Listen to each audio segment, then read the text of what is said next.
Everyone, आशा करते हैं आप सभी लोग ठीक होंगे, कोरोना से सेफ होंगे। तो आज की इस डेली करंट अफेयर की वीडियो में हम लोग पढ़ेंगे सबसे पहले स्मोक टावर के बारे में, उसके बाद पार्टिकुलेट मैटर के बारे में, तीसरे नंबर पर पढ़ेंगे हम सीपीसीबी के बारे में जो कि है सेंट्रल पोल्यूशन कंट्रोल बोर्ड, और आखिर में हम पढ़ेंगे चाइना के बारे में, चाइना से जुड़े कुछ इंपॉर्टेंट फैक्ट्स और चाइना की लोकेशन के बारे में देखेंगे। चाइना की बाउंड्री कौन सी कंट्री से टच होती है और कौन सी से नहीं टच होती, तो ये सब हम पढ़ेंगे आज की वीडियो में। और अगर आपने हमारा चैनल एग्जाम आर्टिस्ट सब्सक्राइब नहीं किया है तो इसे सब्सक्राइब जरूर कर लें। तो चलिए शुरू करते हैं सबसे पहले स्मोक टावर से। स्मोक टावर क्या है और ये क्यों न्यूज में है? जैसे कि आप लोगों को पता ही होगा कि हर साल दिल्ली में पोल्यूशन बहुत ज्यादा हो जाता है, मेनली दिवाली के समय में। तो लास्ट ईयर सुप्रीम कोर्ट ने स्मोक टावर इंस्टॉल करने के लिए बोला था दिल्ली गवर्नमेंट को। तो आज उसी से रिलेटेड न्यूज थी कि वो प्रोजेक्ट डिले हो चुका है, अभी तक कंप्लीट नहीं किया गया। तो इसीलिए हम स्मोक टावर के बारे में पढ़ेंगे। सबसे पहले स्मोक टावर क्या है, क्या करता है स्मोक टावर? ये लार्ज स्केल पर एयर को प्यूरिफाई करता है। Smoke tower it is a tower tower हुआ है। टावर आप जानते होंगे टावर कैसा होता है, वर्टिकल स्ट्रक्चर होगा, थोड़ा लंबा होगा, उसके ऊपर क्या लगे होंगे? फैन लगे होंगे जो हवा को अंदर खींचेगी, और फैंस के बाद वहां पर फिल्टर्स लगे हुए हैं। फिल्टर्स में क्या लगा हुआ है? कार्बन नैनो फाइबर का मेनली यूज किया गया है फिल्टर्स में। वो फिल्टर्स एयर को प्यूरिफाई करेंगे, मल्टीपल फिल्टर्स लगे हुए हैं। तो पहले एयर एक फिल्टर से पास करेगी, थोड़ा उसके पार्टिकुलेट मैटर वहां पर कम होंगे, फिर उसके बाद अगले फिल्टर से पास करेगी, ऐसे ऐसे पास करते कई फिल्टर से पास करने के बाद एयर की कंडीशन थोड़ी बेटर हो जाएगी और एयर को फिर रिलीज कर दिया जाएगा उसके बाद। तो ऐसे स्मोक टावर मेनली काम करेगा। तो पढ़ लेते हैं क्या लिखा है। Smoke towers are structures designed to work as large scale air purifier. तो ये तो हमने आपको बता दिया। उसके बाद they are usually fitted with multiple layer, कई लेयर्स होंगी एयर फिल्टर्स की, इनके अंदर लगी हुई मल्टीपल लेयर होंगी एयर फिल्टर की लगी हुई, which clean the air pollutant as it passes through them. जब एयर फिल्टर से पास करेगी तो उसे क्लीन कर देगी। And it is expected to reduce PM particulate matter by 50% in the area. तो स्मोक टावर को लगाने के बाद पार्टिकुलेट मैटर को 50% रिड्यूस किया जा सकता है। Mainly smoke tower particulate matter को रिड्यूस करने में हेल्प करेगा, हमारी इसे रिड्यूस करने में हेल्प करेगा पार्टिकुलेट मैटर को। इसके बारे में हम अगली स्लाइड में पढ़ेंगे, थोड़ी देर बाद पढ़ते हैं क्या होता है पार्टिकुलेट मैटर। तो आपको पता चल गया होगा कि फिल्टर्स किससे बने हैं? कार्बन नैनो फाइबर से। Most part of the filter is made by carbon nano fibre.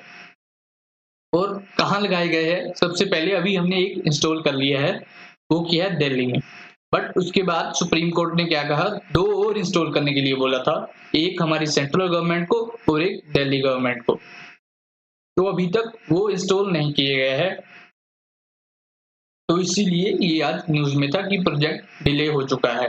अब क्यों हुआ है वो हम पढ़ते हैं अगली स्लाइड्स में। तो सबसे पहले ये कहाँ लगाए गए हैं, कहाँ लगाने की बात हो रही है मेनली में दिल्ली एनसीआर में, क्योंकि वहां पर पोल्यूशन बहुत ज्यादा है। आपने देखा होगा हर साल दिवाली के बाद दिल्ली की कंडीशन बहुत ज्यादा खराब हो जाती है, विजिबिलिटी भी बहुत लो हो जाती है और एयर की क्वालिटी तो बहुत ही ज्यादा खराब हो जाती है, जिससे कि हमें बहुत से रेस्पिरेटरी डिजीजेस हो सकते हैं। तो इसीलिए इन सब चीजों को कर्व करने के लिए स्मोक टावर लगाए गए हैं कि वो एयर की क्वालिटी अच्छी कर सके, हमें अच्छी एयर मिल सके लोगों को जो कि दिल्ली में रह रहे हैं। अब प्रोजेक्ट को कौन बना रहा है? मेनली इनके बीच में कोलैबोरेशन हुई है, तो वो है आईआईटी बॉम्बे, आईआईटी दिल्ली और the university of Minnesota. Minnesota कहाँ की जगह है? ये जगह है यूएसए की। याद रखिएगा यूनाइटेड स्टेट्स की जगह है मिनीसोटा। और जो ये यूनिवर्सिटी ऑफ मिनीसोटा है, इसने हेल्प किया था डिजाइन करने में एक और स्मोक टावर जो कि चाइना में है, चाइना की जियान सिटी में है। वो सबसे बड़ा स्मोक टावर है दुनिया का, 100 मीटर ऊंचाई है उसकी। हमारे यहाँ तो सिर्फ अभी 20 मीटर की ऊंचाई होने की बात हो रही है, जो कि हम ये स्मोक टावर बनाएंगे उसकी जो ऊंचाई होगी वो 20 मीटर ही होगी, बट जो चाइना में है उसकी 100 मीटर ऊंचाई है।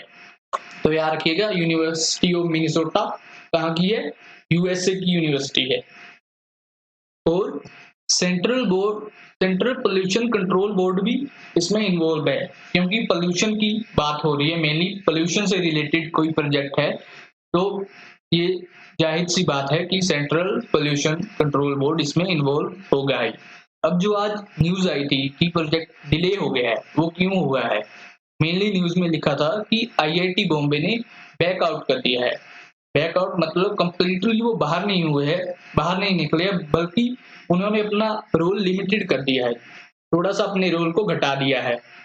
तो इसलिए इस प्रोजेक्ट में डिले हो चुकी है। ये अभी तक कंप्लीट हो जाना चाहिए था, बट ये अभी तक कंप्लीट नहीं हो पाया है। तो याद रखिएगा क्यों हुआ है, आईआईटी बॉम्बे ने बैकआउट कर दिया है। अब देखते हैं ये वर्क कैसे करेगा, स्मोक टावर वर्क कैसे करेगा। सबसे पहले इसका आकार कैसा होगा ये देख लेते हैं। तो ये 20 मीटर की हाइट होगी, मेनली ऐसा कहा गया है रिपोर्ट में, 20 मीटर हाइट होगी, अप्रोक्सीमेटली 65 फीट हाइट टावर। ये ट्रैप करेगा पार्टिकुलेट मैटर को। मेनली पार्टिकुलेट मैटर के बारे में मैं अभी आपको आगे चलकर बताता हूँ क्या होता है। पार्टिकुलेट मैटर को ट्रैप करेगा तो होगा क्या, इस टावर में टावर होगा, इसके ऊपर फैंस लगे होंगे, ऊपर फैंस लगे होंगे, और जैसे ही हवा आएगी वो फैन इसके अंदर लगे होंगे, फिल्टर लगे होंगे, आगे फिल्टर लगे होंगे दोनों साइड। फैन हवा को अपनी तरफ खींचेगा, मेनली फैन हवा को अपनी तरफ खींचेगा। तो जैसे ही एयर और पार्टिकुलेट मैटर फिल्टर्स के अंदर जाने लगे, वो एयर प्यूरिफाई हो जाएगी। मल्टीपल लेयर ऑफ फिल्टर होगी, यहाँ पर एयर प्यूरिफाई हो जाएगी और दूसरी साइड से एयर निकल जाएगी, दूसरी साइड से क्लीन एयर निकल जाएगी। मेनली यहाँ कहा गया है कि ये रिलीज करेंगे ग्राउंड के नियर, मतलब नीचे को रिलीज करेंगे, होपफुली ऐसे इधर उधर से पार्टिकुलेट मैटर आएंगे, वो फिल्टर होके ग्राउंड की तरफ रिलीज किए जाएंगे। तो ये काम होगा स्मोक टावर का बेसिकली। और ये याद रखना है आपको कि फिल्टर में क्या यूज करने वाले हैं, carbon nanofibre as a major component use करेंगे हम स्मोक टावर में। और ये रिड्यूस मेनली क्या करेगा, ये रिड्यूस करेगा पार्टिकुलेट मैटर। पार्टिकुलेट मैटर बहुत इंपॉर्टेंट है एग्जाम पर्सपेक्टिव से, इसे हमें अच्छे से पढ़ना है। अब आगे इसी के बारे में हम पढ़ेंगे, पार्टिकुलेट मैटर के बारे में क्या होता है, पीएम कहते हैं इसे शॉर्ट फॉर्म में। क्या है PM? I hope smoke tower के बारे में आपको बेसिक जानकारी यहाँ से मिल गई होगी। अब पढ़ते हैं हम पीएम के बारे में। तो ये जो पीएम पढ़ने वाले हैं अभी हम, ये हमारे पीएम से भी ज्यादा इंपॉर्टेंट है। हमारे पीएम कौन है? मोदी जी। उनसे भी ज्यादा इंपॉर्टेंट है एग्जाम्स के लिए। तो हमें इतना मोदी जी के बारे में पता नहीं होना चाहिए जितना हमें इस पीएम के बारे में पता होना चाहिए। और इस पीएम को क्या कहते हैं? Particulate matter. क्या फुल फॉर्म है? Particulate matter.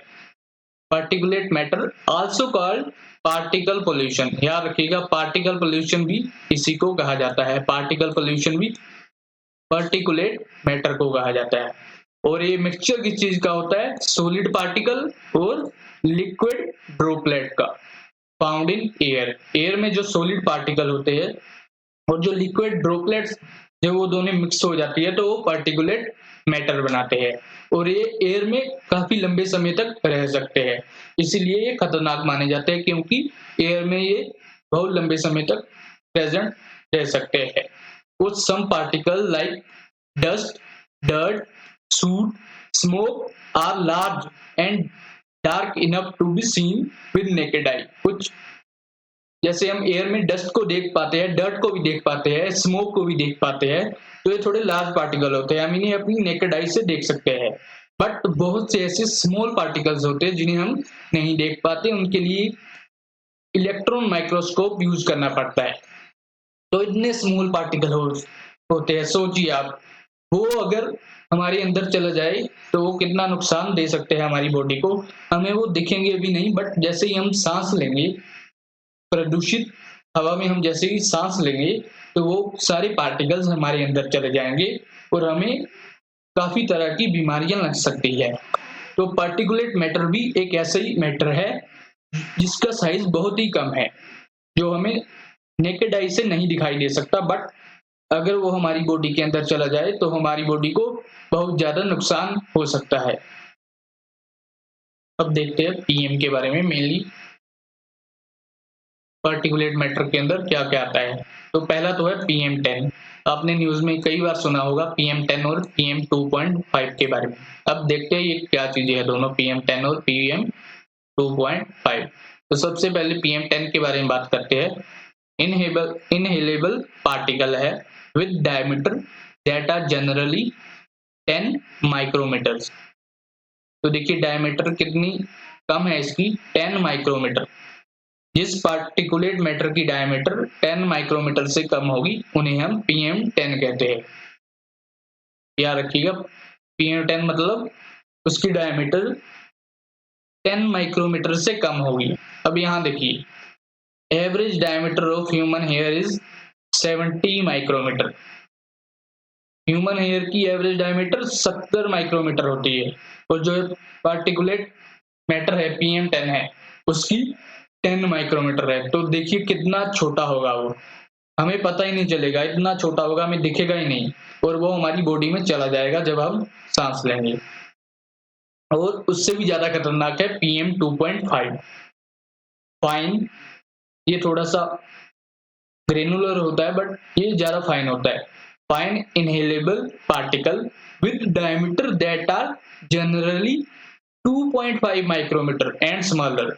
तो इसकी तो उससे भी ज्यादा कम है, 2.5 माइक्रोमीटर इसका साइज होगा, या उससे भी कम जिस पार्टिकुलेट मैटर का साइज होगा उसे हम कहेंगे PM2.5। ये सबसे ज्यादा खतरनाक है, क्योंकि ये डायरेक्ट जब हम इनहेल करेंगे हवा को हमारे लंग्स में चला जाएगा सीधा, और हमें रेस्पिरेटरी प्रॉब्लम्स आ सकती है।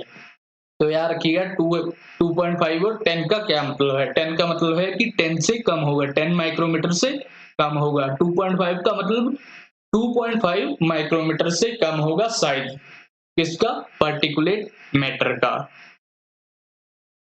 अब देखते हैं सोर्सेज ऑफ PM।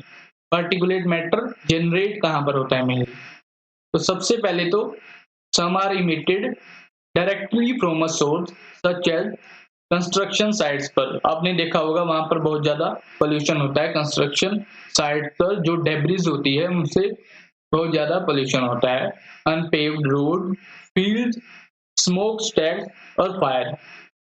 तो ये चीजें आपको याद रखनी है। यहाँ से डायरेक्टली पार्टिकुलेट मैटर निकलता है। जो हम स्टबल बर्निंग करते हैं, जैसे कि दिल्ली में क्या कोज रहता है मेनली पोल्यूशन का इतना ज्यादा, कि स्टबल बर्निंग होती है हरियाणा और पंजाब के पैडी फील्ड, वहां होती है स्टबल बर्निंग।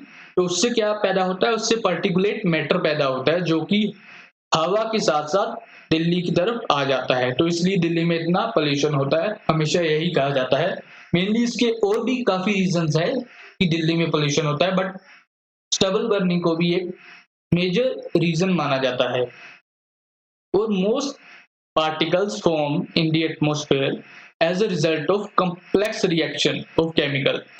जब दो केमिकल मेनली सल्फर डाइऑक्साइड और नाइट्रोजन ऑक्साइड, सल्फर डाइऑक्साइड और नाइट्रोजन ऑक्साइड मिल जाते हैं हवा में, तो भी पार्टिकुलेट मैटर बनता है। याद रखिएगा, इंडस्ट्री से गैसें रिलीज होती है, सल्फर डाइऑक्साइड और नाइट्रोजन ऑक्साइड, बट जब वो एयर में दोनों आपस में मिल जाती है तो भी पार्टिकुलेट मैटर बनता है। कौन सी दो गैसेज है ये याद रखना है आपको, सल्फर डाइऑक्साइड और nitrogen oxide. They are indirectly formed when gases from burning fuels react with sunlight and water vapor।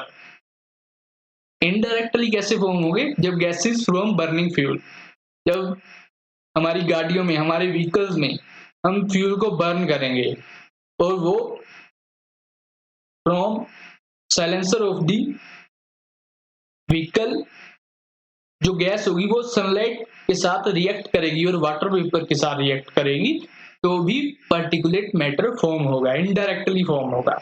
Directly कैसे फॉर्म होगा, ये आप ऊपर लिखा हुआ है, कंस्ट्रक्शन साइट्स पे, unpaved roads, field, smoke stacks और फायर।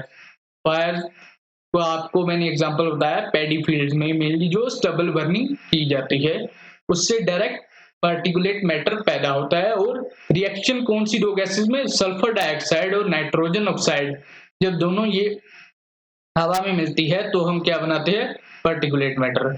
और आखिर में इनडायरेक्टली कैसे, हमारे व्हीकल्स में जो फ्यूल बर्न होता है जब वो रिएक्ट करेगा सनलाइट और वाटर वेपर से तो हम पार्टिकुलेट मैटर बनाएंगे।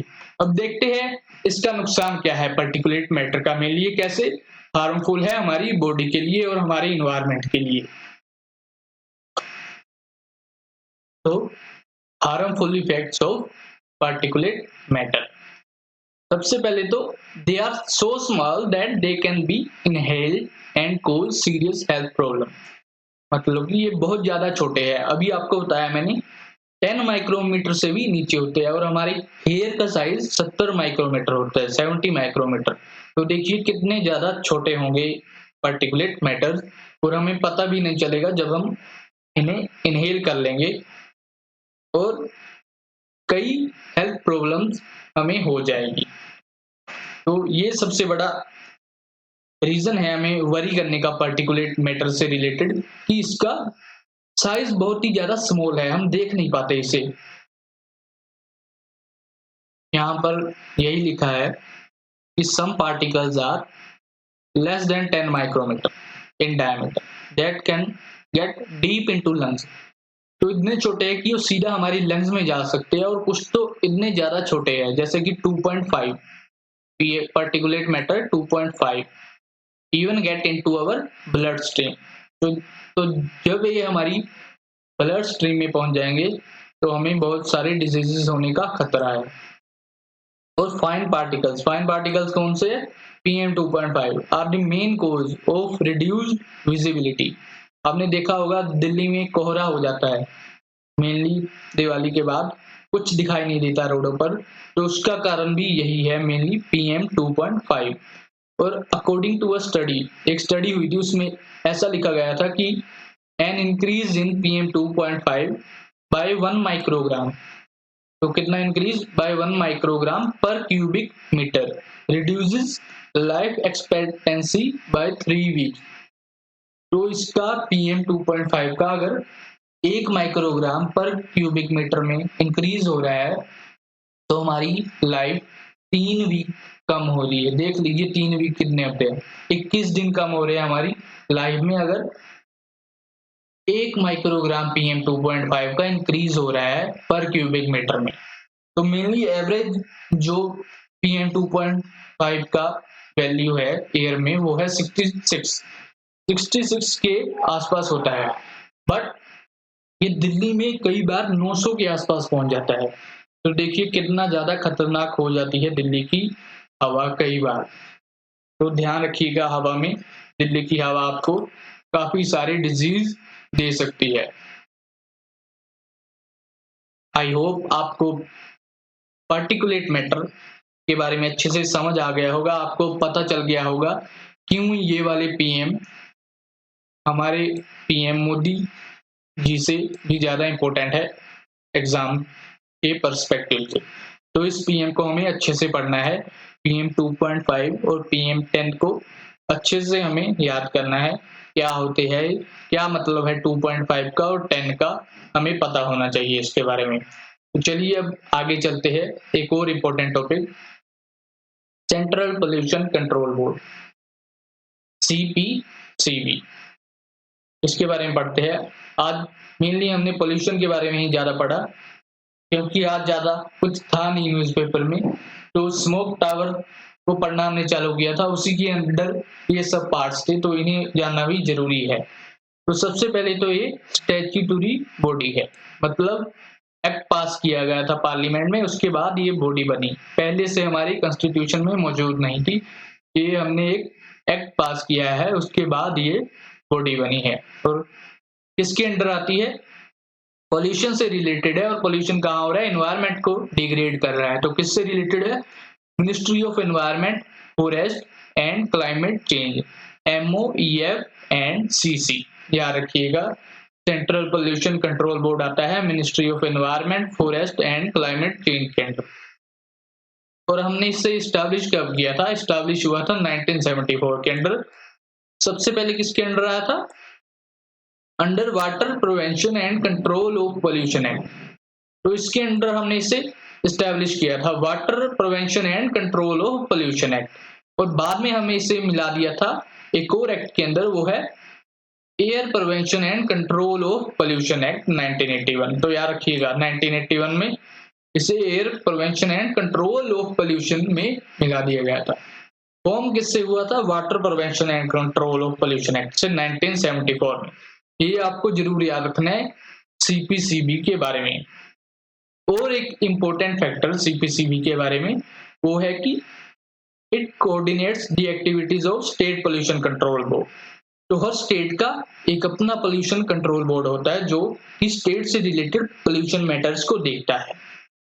तो जो सेंट्रल पोल्यूशन कंट्रोल बोर्ड है वो इन्हें कोऑर्डिनेट करता है कि कैसे काम करता है, कैसे काम करना है, और गाइडलाइंस देता है समय समय पर। और सबसे इंपॉर्टेंट बात, it also resolve dispute among them. तो अगर इन्हीं दो स्टेट के पोल्यूशन कंट्रोल बोर्ड में कोई डिस्प्यूट हो जाए किसी चीज से रिलेटेड, जैसे कि दिल्ली और पंजाब में हो जाए, कोई बोल दे कि आपके वहां स्टबल बर्निंग होती है इसलिए हमारे यहाँ पोल्यूशन होता है, वो पंजाब वाले कुछ और बोल दे कि नहीं कुछ और रीजन है, बट तो इन सभी चीजों को central pollution control board resolve करेगा। अगर डिस्प्यूट होता है दो स्टेट पोल्यूशन कंट्रोल बोर्ड में, तो उसे सेंट्रल पोल्यूशन बोर्ड रिजोल्व करेगा। ये इसका एक इंपॉर्टेंट फैक्टर है, याद रखना है आपको, एग्जाम में डायरेक्ट पूछा जा सकता है ये। अब काम क्या है मेनली, इसका क्या काम मेंशन किया गया है जो इसे करने हैं वाटर प्रिवेंशन एक्ट के अंडर और एयर प्रिवेंशन एक्ट के अंडर। क्या कहते हैं ये एक्ट, क्या करना है हमारी CPCB को? तो सबसे पहले तो to promote cleanliness of streams and wells in different areas of state by prevention, control and abatement of water pollution। तो सबसे पहले तो वाटर पोल्यूशन को रोकना है, बेसिकली ये कह रहा है सिंपल वर्ड्स में कि वाटर पोल्यूशन को हमें रोकना है। और दूसरा जो इम्पोर्टेंट काम इसे दिया गया है, to improve the quality of air and to prevent control और abate air pollution in country. दूसरा है एयर पोल्यूशन। तो मेनली ये दो टाइप के पोल्यूशन से डील करता है, मेनली वो है वाटर और एयर पोल्यूशन। इसमें लिखा गया है कि इन दो चीजों को आपको ध्यान रखना है, इन्हें कम करना है आपको, और इनके बारे में अवेयरनेस बढ़ानी है ज्यादा से ज्यादा। तो आई होप आपको समझ आ गया होगा CPCB के बारे में। और एक और इम्पोर्टेंट बात इसके बारे में, इसका हेडक्वार्टर कहाँ है? वो है हमारे देश की कैपिटल में, हमारी राजधानी में, न्यू दिल्ली में। इसका हेडक्वार्टर है न्यू दिल्ली में। सेंट्रल पोल्यूशन कंट्रोल बोर्ड का हेडक्वार्टर न्यू दिल्ली में है। अब चलते हैं हमारी अगले टॉपिक की तरफ, जो कि है चाइना। जैसे कि आप सभी लोग जानते हैं पिछले कुछ महीनों से चाइना के साथ हमारे संबंध कुछ अच्छे नहीं चल रहे और चाइना हर दिन न्यूज में आ रहा है। तो चाइना के बारे में जानना बहुत ही इंपॉर्टेंट है। इस साल के एग्जाम्स में चाइना के बारे में पूछा जा सकता है। मेनली हम देखेंगे बेसिक फीचर्स चाइना के, बेसिक फिजियोलॉजिकल फीचर्स, चाइना की बाउंड्री किन कंट्री से टच होती है या नहीं टच होती है, वो देखेंगे हम। और कुछ इंपॉर्टेंट फैक्ट्स चाइना के बारे में पढ़ेंगे हम अभी। सबसे पहले तो आपको ये पता होना चाहिए कि चाइना का ऑफिशियल नेम क्या है। तो चाइना का ऑफिशियल नेम है Republic of China, People's Republic of China, ये है ऑफिशियल नेम चाइना का। और चाइना की पॉपुलेशन लार्जेस्ट है वर्ल्ड में, ओवर 1.3 बिलियन।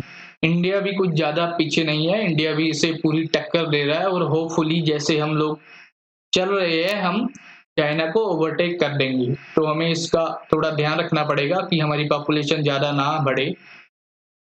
और तीसरी इम्पोर्टेंट बात चाइना के बारे में, China is third largest country by area. तो ये थर्ड लार्जेस्ट कंट्री है बाय एरिया। इंडिया कौन सी है? इंडिया है 7th। याद रखना है आपको, इंडिया 7th है और चाइना का एरिया हमारे से बहुत ज्यादा बड़ा है, वो है थर्ड लार्जेस्ट कंट्री है एरिया वाइज। तो China belongs to continent Asia. हम एशिया में, तो चाइना भी एशिया में ही है, ये तो आप लोगों को पता ही होगा। अब बॉर्डरिंग कंट्रीज देख लेते हैं चाइना की। अफगानिस्तान, भूटान, बर्मा। बर्मा क्या है? म्यांमार, पहले उसे बर्मा कहते थे। India, Kazakhstan, north Korea, Kyrgyzstan, Laos, Mongolia, Nepal, Pakistan, Russia, Tajikistan and Vietnam. तो ये सारी कंट्रीज है जिनके साथ चाइना का बॉर्डर टच होता है। देख लीजिए कितनी कंट्रीज है। 1 अफगानिस्तान, 2 भूटान, 3 बर्मा, 4 इंडिया, 5वीं है कजाकिस्तान, 6ठी नॉर्थ कोरिया, उसके बाद किर्गिस्तान 7वीं, 8वीं लाओस, 9th मंगोलिया, 10वीं है नेपाल, 11वीं है पाकिस्तान, 12वीं है रशिया, 13वीं है तजाकिस्तान और आखिरी है वियतनाम। मतलब चाइना की बाउंड्री 14 कंट्रीज के साथ टच होती है। याद रखिएगा, चाइना की बाउंड्री 14 कंट्रीज के साथ टच होती है। अभी इन कंट्रीज को हम आगे मैप में भी देखेंगे, वहां आपको अच्छे से पता चल जाएगा चाइना के बारे में, चाइना की बॉर्डर किन किन के साथ टच होती है। सबसे इंपॉर्टेंट बात चाइना के बारे में जो बहुत कम लोगों को पता है कि the summit of mount Everest marks the border between China and Nepal. Mainly जब भी हम माउंट एवरेस्ट की बात करते हैं तो नेपाल ही हमारे दिमाग में आता है। हम कहते हैं कि नेपाल में है माउंट एवरेस्ट, बट ऐसा नहीं है, वो आदि चाइना में भी है। वो बॉर्डर बनाती है नेपाल और चाइना के बीच में। तो जो पिछला हिस्सा है माउंट एवरेस्ट का, वो चाइना की तरफ है। उस साइड से चढ़ाई करना थोड़ा कठिन है क्योंकि स्टीप है बिल्कुल चाइना की तरफ से। नेपाल की तरफ से थोड़ा एलिवेशन कम है, अच्छे से चढ़ पाते हैं, इसलिए ज्यादातर जो पर्वतारोही है, माउंटेनियर है, वो नेपाल से जाना पसंद करते हैं। तो इसीलिए हम कहते हैं कि माउंट एवरेस्ट नेपाल में है, बट याद रखिएगा ये चाइना में भी है और ये बॉर्डर बनाती है चाइना और नेपाल में। और इम्पोर्टेंट बात चाइना के बारे में, चाइना यूएन सिक्योरिटी काउंसिल का परमानेंट मेंबर है। चाइना यूएन सिक्योरिटी काउंसिल का परमानेंट मेंबर है, ये याद रखना है आपको। चाइना यूएन सिक्योरिटी काउंसिल का परमानेंट मेंबर है, इंडिया नहीं है, ये भी याद रखना है। इंडिया नहीं है, चाइना मेंबर है, इसके पास वीटो पावर है यूएन से रिलेटेड। अब देख लेते हैं चाइना का हम मैप, यहाँ से आपको अच्छे से क्लियर हो जाएगी चीजें। तो सबसे पहले देखिए, ये जो कलर्ड पोर्शन है मेनली ग्रे एरिया को छोड़कर बाकी सारा यही चाइना है। देख लीजिए चाइना कितना बड़ा है और इसके अलग अलग प्रोविंसेस चाइना के। तो सबसे पहले शुरू करते हैं ऊपर से। ऊपर इसके साथ टच हो रहा है इस साइड, देखिए ये कौन सी कंट्री है? ये है रशिया, रशिया टच हो रही है। उसके बाद आएंगे आगे, मंगोलिया टच हो रही है चाइना के साथ। उसके बाद आगे आएंगे, कजाकिस्तान टच हो रहा है। कजाकिस्तान के बारे में आपको क्या याद रखना है कि ये लार्जेस्ट लैंडलॉक्ड कंट्री है, वर्ल्ड की लार्जेस्ट लैंडलॉक्ड कंट्री है बाय एरिया। कौन सी है? कजाकिस्तान। याद रखना है, कजाकिस्तान वर्ल्ड की लार्जेस्ट लैंडलॉक्ड कंट्री है। मंगोलिया नहीं है, कई बच्चे मंगोलिया सोचते हैं, बट मंगोलिया नहीं है, कजाकिस्तान है।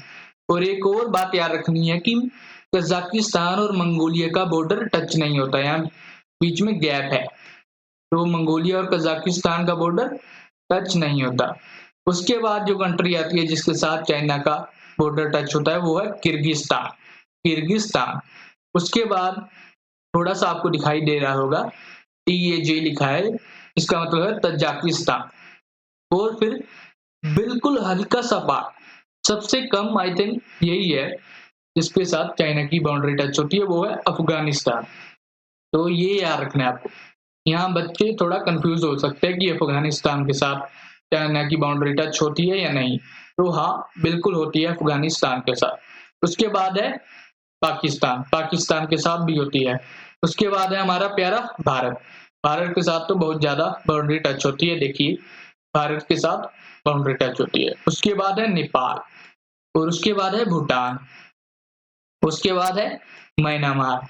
यहाँ देखेंगे नीचे म्यांमार के साथ है थाईलैंड, बट थाईलैंड के साथ इसकी बाउंड्री टच नहीं होती, यहाँ थाईलैंड का बॉर्डर यहीं तक है, बट ऊपर क्या है म्यांमार आ जाता है, तो म्यांमार की बाउंड्री टच होती है बट थाईलैंड की नहीं होती। उसके बाद है लाओस, लाओस की बाउंड्री भी टच होती है, और यहाँ है वियतनाम, वियतनाम की बाउंड्री भी टच होती है। एक देश रह गया वो है नॉर्थ कोरिया, नॉर्थ कोरिया की बाउंड्री भी टच होती है चाइना के साथ। तो ये थी 14 कंट्रीज जिनकी बाउंड्री टच होती है चाइना के साथ। ये डायरेक्ट आपसे क्वेश्चन पूछा जा सकता है चाइना के बारे में, चाइना की नेबरिंग कंट्रीज के बारे में। तो आपको याद रखना है किन किन कंट्रीज की बाउंड्री टच होती है। मेनली अफगानिस्तान, किर्गिस्तान और तजाकिस्तान वाले में थोड़ा कंफ्यूजन हो सकता है, और नीचे म्यांमार, लाओस और वियतनाम वाले में। बाकी सब तो क्लियर ही है, ये सब हमें याद रह सकता है। तो इन दोनों रीजन्स का आपको ध्यान रखना है कि कौन सी कंट्री यहाँ पर टच होती है चाइना के साथ। और चाइना के बारे में याद रखना है माउंट एवरेस्ट भी चाइना में है, और कि वो चाइना यूएन का परमानेंट मेंबर है, ये याद रखना है आपको। आई होप आप सभी को आज स्मोक टावर के बारे में पता चला होगा और समझ आया होगा। स्मोक टावर पर्टिकुलेट मैटर के बारे में अच्छे से समझ आ गया होगा। उसके बाद सीपीसीबी के बारे में पता चल गया होगा, और चाइना के बारे में बेसिक आइडिया चल गया होगा। चाइना की नेबरिंग कंट्रीज के बारे में आपको बेसिक आइडिया चल गया होगा। तो आई होप आप सभी को वीडियो पसंद आई होगी। पसंद आई है तो लाइक, शेयर और सब्सक्राइब जरूर कीजिएगा हमारे चैनल को। धन्यवाद।